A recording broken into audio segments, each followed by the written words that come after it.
La prospection 4.0, qu'est-ce que c'est que ce machin? Eh bien, ça pourrait bien changer la perspective de prospecter dans ton activité au quotidien. Alors, ce n'est pas nouveau, le MLM, c'est un métier de prospection. Et prospecter n'est pas le fort d'absolument tout le monde en MLM, tout le monde le sait. Ajoutons la physionomie d'une époque compliquée, la nôtre, et le problème, il se corse. La professionnalisation progressive du MLM, la pression concurrentielle d'une économie dont on pourrait dire qu'elle devient de plus en plus darwinienne, c'est-à-dire tu tues ou tu es tué, l'automatisation des systèmes de prospection, tout ça, ça n'aide pas non plus. D'où la tentation légitime de garder les méthodes traditionnelles de prospection, comme la vente en réunion, à domicile, sur un point de vente, distribuer des flyers, pourquoi pas, développer une vie sociale active, creuser son relationnel, enfin, les exemples ne manquent pas. Mais l'efficacité, la simplicité des actions de prospection n'appartiennent pas davantage au passé qu'au présent non plus. C'est juste que les façons d'opérer se sont multipliées. Et il faut avouer que trop de choix, avec toutes ces façons d'opérer qui se multiplient, trop de choix a de quoi perturber la prise de décision. Par où commencer pour trouver des clients, comment en attirer suffisamment pour en vivre, quand toutes les réponses qu'on pourrait se donner évoquent une espèce de cockpit d'avion rempli de commutateurs. J'aime à dire qu'en MLM, le marketing est minimaliste, au nom de la recherche de la simplicité. Le risque est qu'il en devienne simpliste. Selon Larousse d'ailleurs, est simpliste ce qui simplifie abusivement la réalité et en donne une représentation plus ou moins erronée. Un premier signe de simplisme caractérisé est de rejeter comme ça, a priori, les apports et les atouts d'Internet. Cela dit, je ne crois pas à la disparition des méthodes traditionnelles, le monde n'a jamais été ou tout noir ou tout blanc. La multiplication des outils et des techniques de prospection est à considérer plutôt comme des opportunités de croissance. Et je vois difficilement pour quelle raison nous devrions en avoir peur. Dans cet article, j'aimerais vous aider à faire la clarté sur comment mettre en musique les possibilités d'aujourd'hui, sur comment combiner des approches de prospection en apparence opposées, sur comment passer en fin de compte à un MLM 4.0. Alors le MLM 4.0 justement est à l'intersection de 4 grands axes de prospection.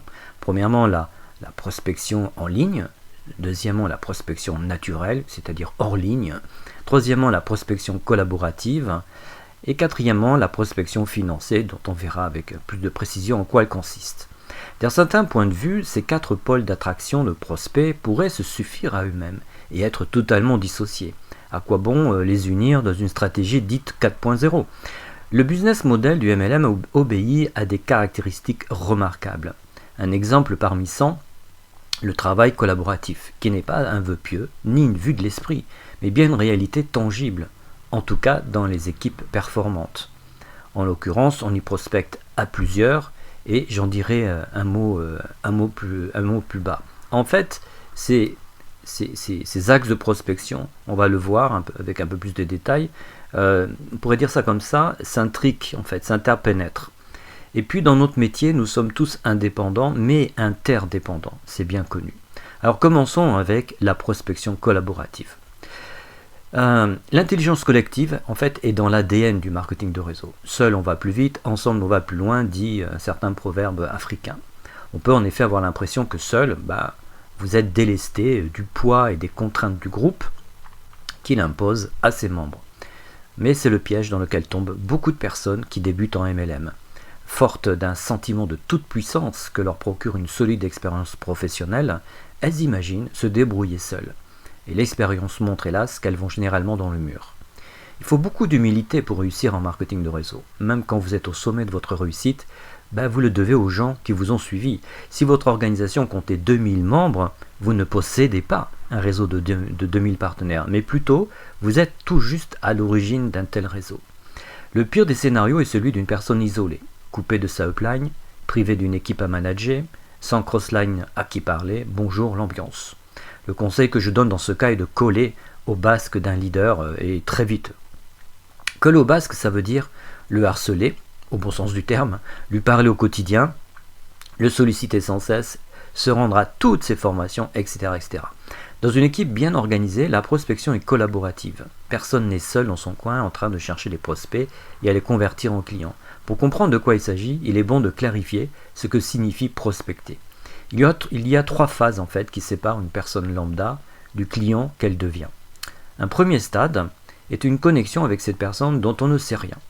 Cela peut être aussi banal que de dire bonjour à quelqu'un d'inconnu, ou aussi simple que liker une publication d'un auteur qui n'est même pas votre ami sur Facebook, aussi anodin qu'un serveur qui prend la commande de votre boisson chaude. Ce moment est capital, parce que la qualité de la connexion va influencer la qualité de la suite.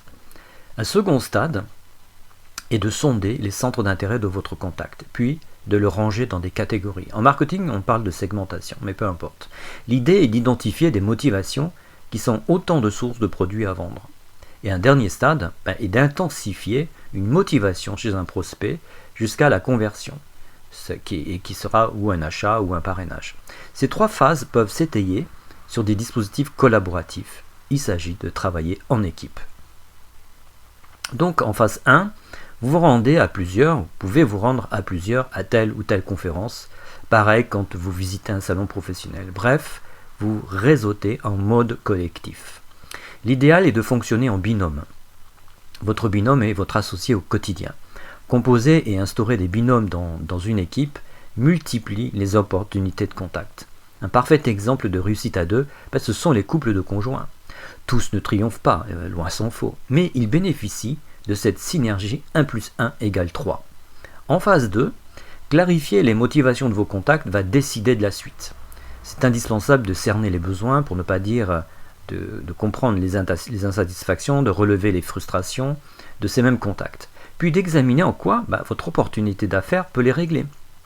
Dans le jargon du MLM, on parle de qualifier, voire de préqualifier, donc 2 étapes, ces mêmes prospects ou ces mêmes contacts. Un principe important est de ne rien proposer à quiconque ne veut rien, ni entreprendre, ni gagner plus d'argent, ni se laisser tenter par l'univers de votre catalogue de produits. Car si vous vous échinez à motiver quelqu'un à rejoindre votre équipe, vous risquez bien de le motiver ensuite à se mettre au travail. Et c'est la chronique d'un abandon annoncé.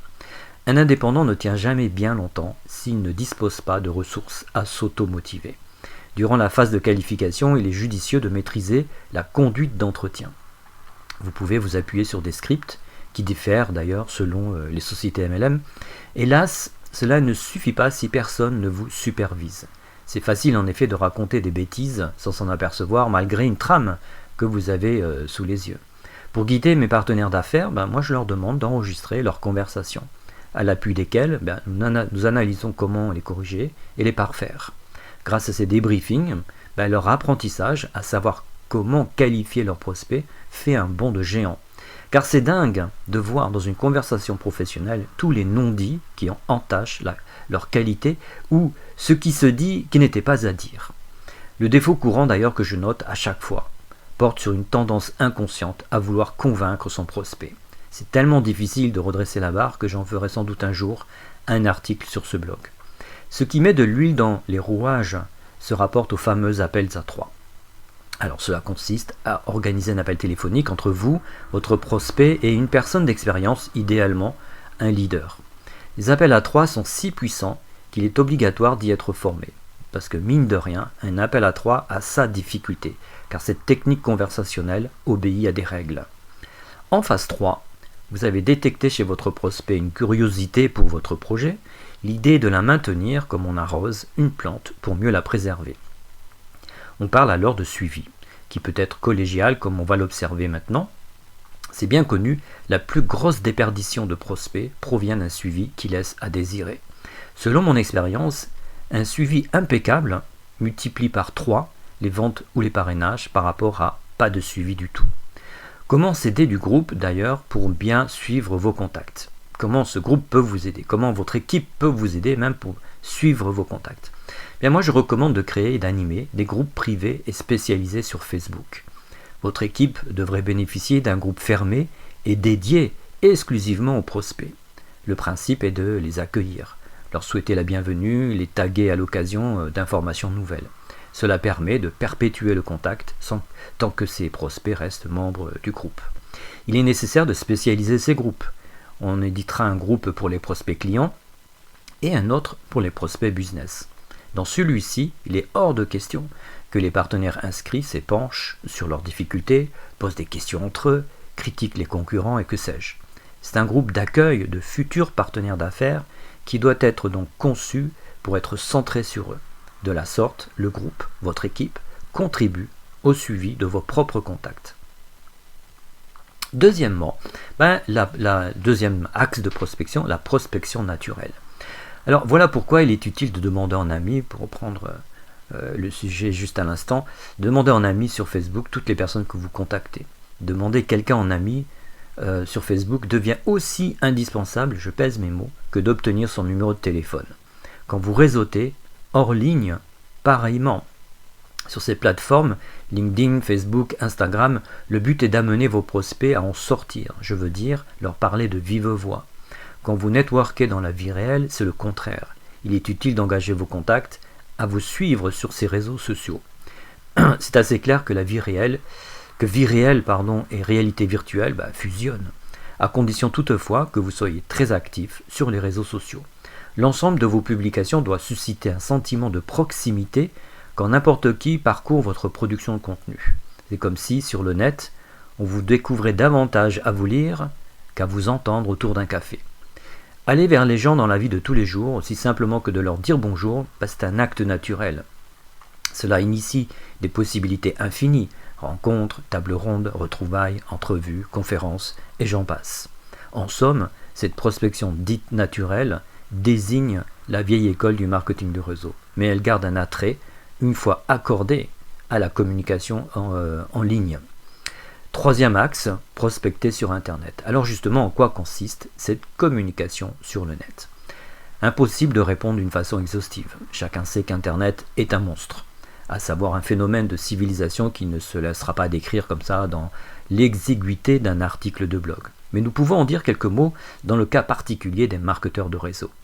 À tout seigneur, tout honneur, les réseaux sociaux. En faire un instrument de travail, c'est-à-dire de prospection, est loin d'être totalement duplicable. Un leader sera bien avisé de former constamment ses équipes à l'art d'utiliser telle ou telle plateforme. Il ne faut pas craindre de tirer les gens, tirer les gens vers le haut, c'est-à-dire que je veux dire cesser de sacrifier à l'exigence de simplicité des informations stratégiques. Par exemple, au motif que LinkedIn serait trop compliqué, faudrait-il ne rien enseigner là-dessus? Quel dommage. Avec l'expérience, moi je note que les équipes performantes et qui durent possèdent de vrais dispositifs de formation. Des groupes Facebook ad hoc, des espaces membres en ligne, des pôles de compétences, des systèmes d'évaluation, des formations de formateurs et j'en oublie. Maintenant, les réseaux sociaux ne sont pas non plus la panacée. Il faut les comprendre dans un ensemble plus vaste et qui se nomme le marketing digital. Chacun peut y trouver son bonheur en fonction de ses envies et de ses compétences.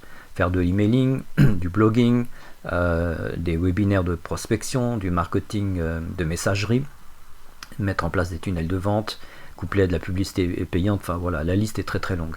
Cela dit, il est salutaire de ne pas trop demander au marketing digital, j'insiste. Internet n'est qu'un moyen de produire des contacts.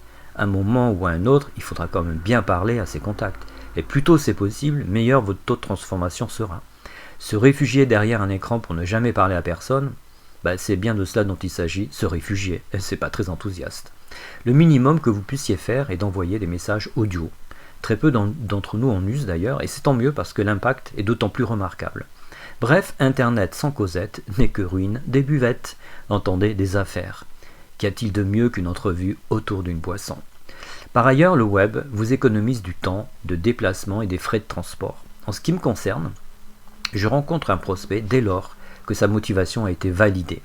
Collecter et sélectionner des prospects se réalise en ligne ou au téléphone. Et quatrième axe de prospection, la prospection dite financée, vitaminée comme on veut.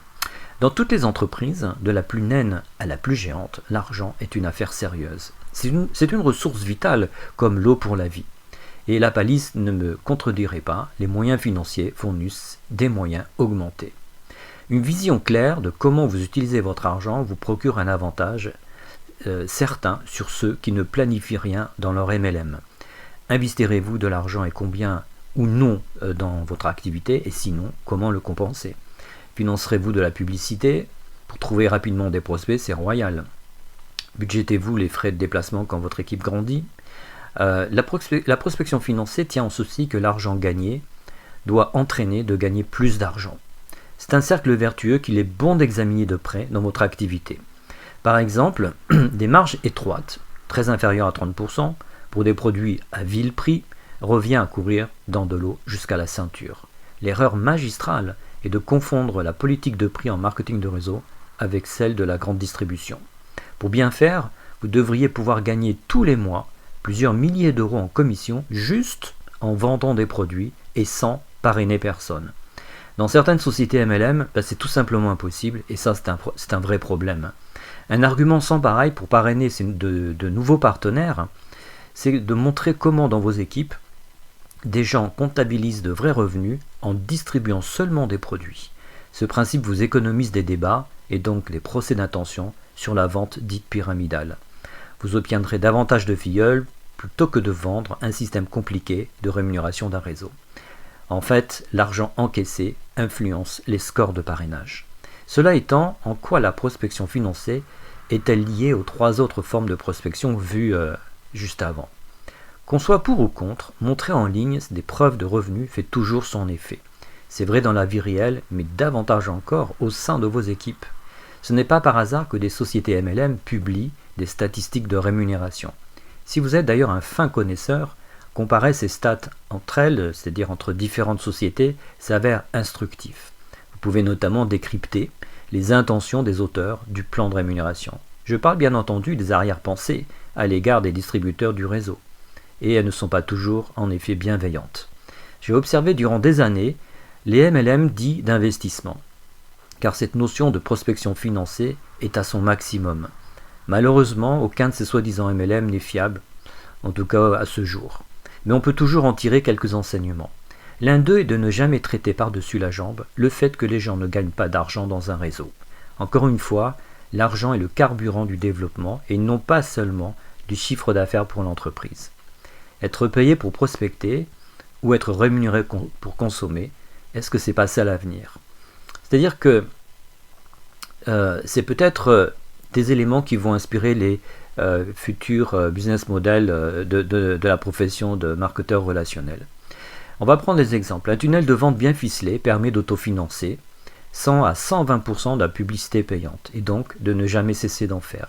Ce qui est particulièrement puissant pour générer des flux constants de prospects. Je parle de tunnel de vente articulé, en fait, un petit produit qu'on peut vendre et qui n'est pas dans le catalogue de votre produit, du catalogue de la société avec laquelle vous travaillez. Il existe également des services qui se distribuent en réseau et qui ont cette propriété. Les clients qui les consomment, ils gagnent de l'argent. Un cas type est celui d'une société qui s'appelle Equitas. Je ne suis pas un membre d'Equitas, mais c'est bien de le signaler. J'aurais pu signaler d'autres entreprises du même type. Elle vous délivre en fait, cette société, une carte qui octroie du cashback partout, mais vraiment partout, où vous allez faire vos courses. Une autre société attire aussi l'attention sur ce point, c'est Arix. 1 euro dépensé en produits fournis, 1 euro à dépenser en voyage, et je précise, elle ne vend pas des voyages. Quelle est la conclusion de tout ça? Quand vous vous intéressez à quelqu'un et que vous voudriez lui présenter votre opportunité d'affaires, celui-ci se pose une question qui est quand même principale. Combien ça rapporte? C'est à ne jamais oublier. Présenter des chiffres, des faits ou quelques références peut aider, mais ce sera très partiellement probant. Une solution, il y en a d'autres, j'en suis sûr, consiste à plutôt communiquer sur la méthodologie de prospection. Parce que quand c'est clair pour quelqu'un de savoir comment des prospects viennent à lui, il peut extrapoler en fait des résultats potentiels. Vous lui donnez le pouvoir de se projeter dans l'avenir, à savoir, vous lui fournissez une vision. Les vendeurs de business sur le net ne font pas autrement d'ailleurs. Je vous recommande vivement d'observer comment les marketeurs digitaux vendent leurs projets. En marketing de réseau, nous avons beaucoup à apprendre de ces professionnels. Un exemple est de s'inspirer d'ailleurs des webinaires de vente en transposant leur structure à nos propres présentations d'affaires. En définitive, le MLM 4.0 est l'intrication et la fusion de 4 composantes qui dynamisent votre prospection. Internet, vie sociale, intelligence collective et trésorerie. Merci de partager tout cela avec celles et ceux qui veulent vitaminer leurs efforts de prospection. Tu as à ta disposition 2 leviers d'action. Le premier est de prendre la décision de faire l'expérience de ces conseils du jour, et sache-le, tu as plus de capacité que tu ne l'imagines. Le deuxième est de tout simplement t'offrir une session d'orientation gratuite, c'est-à-dire un entretien de vive voix avec moi. Consulte les modalités en description.